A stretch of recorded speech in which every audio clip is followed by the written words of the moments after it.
शेतकरी बंधूंनो नमस्कार. मी पवन Chandurkar K+S German fertiliser या कंपनीमध्ये प्रतिनिधी म्हणून कार्यरत आहे.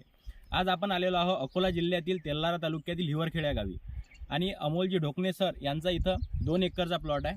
नमस्कार सर. नमस्कार.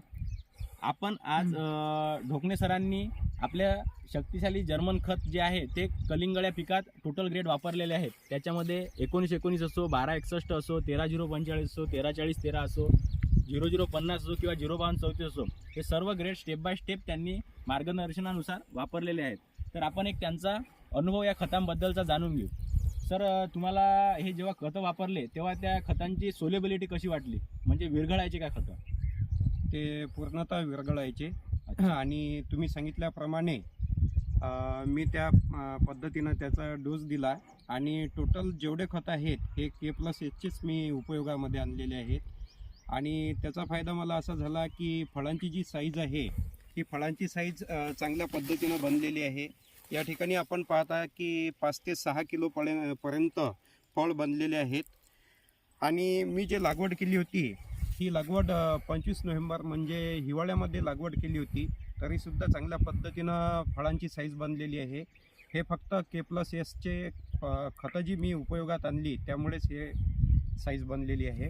शेतकरी बंधूंनो, हिवाळ्यात जेव्हा आपण कलिंगड पीक घेतो तेव्हा साईज बनणं ह्या गोष्टी थोड्या कठीण जातात उन्हाळ्यातल्या पिकापेक्षा. तरी पण आपण जसं योग्य खताची मात्रा दिली, योग्य नियोजन केलं तर ते शक्य करू शकतो.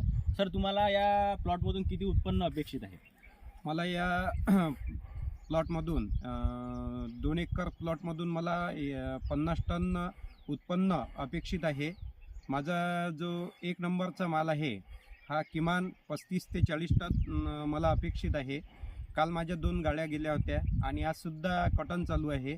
तर 2 एकरमधून किमान 50 टन मला उत्पन्न अपेक्षित आहे. सर, तुम्ही आपल्या शेतकरी बांधवांना काय सांगू इच्छिता की आपले जे K+Sचे खतं आहेत ते त्याचे रेट जे आहेत किंवा जे सोलेबिलिटी आहे, क्वालिटी आहे, ते म्हणजे शेतकऱ्यांनी वापरावे का ते? नक्कीच. कारण याचे जे दर आहेत या खतांचे दर इतर खतापेक्षा चांगले आहेत, वाजवी दर आहेत आणि याचे रिझल्ट पण एकदम बेस्ट आहेत. म्हणून माझी अशी सगळ्या शेतकऱ्यांना अशी विनंती आहे की त्यांनी किमान 1 वेळा तरी ही खतं उपयोगात आणावी. धन्यवाद सर. धन्यवाद.